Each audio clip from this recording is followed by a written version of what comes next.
शोर उड़त है। मोर गाँव के डीह डोंगरी माँ तोर नाम के शोर उड़त है। तोर डरावती जे हर आए हो मैया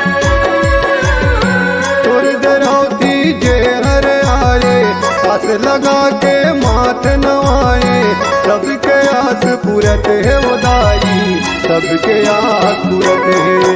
मोर गाँव के डीह डोंगरी माँ तोर नाम के शोर उड़त है। मोर गाँव के डीह डोंगरी माँ तोर नाव के शोर उड़त है।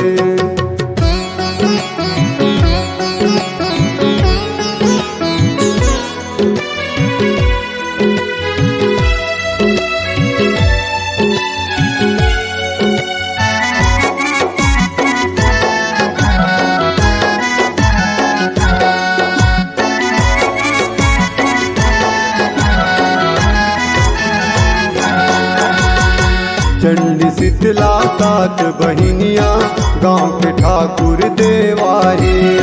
गाँव के ठाकुर देवा हो मैया गाँव के ठाकुर देवा है।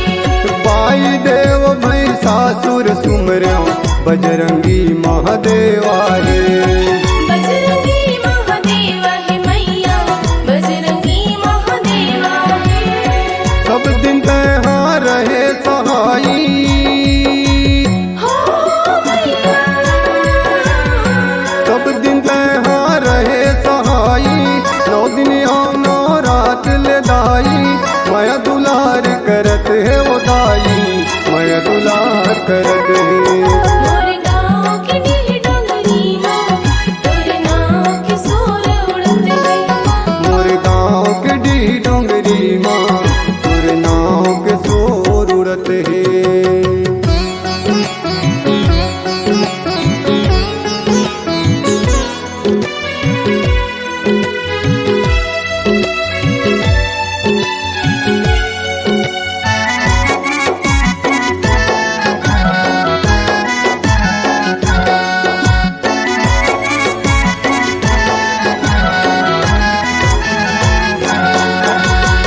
विपत हरैया शीतला मैया लिमतरी डेरा लगायो। लीम तरी डेरा लगायो मैया लीम तरी डेरा लगायो।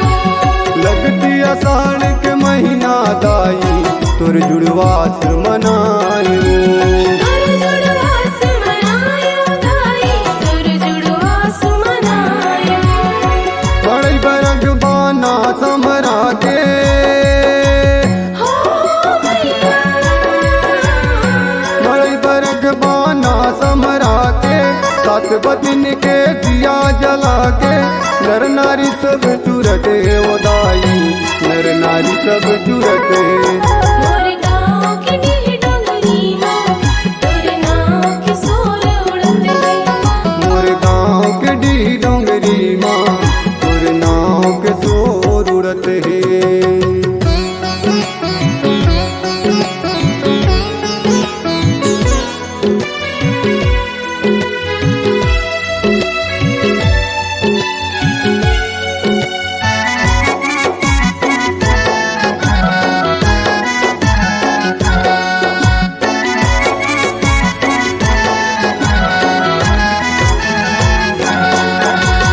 आदि शक्ति जगदम्बा भवानी जगमा नाम कहायो। जगमा नाम कहायो दाई जगमा नाम कहायो। हसे हवे मझधार मडोंगा तैहा पार लगायो। तहिया पार लगायो मैया तहिया पार लगायो। नौ किरण जस सेवा गाए हो मैया नौ किरण जस सेवा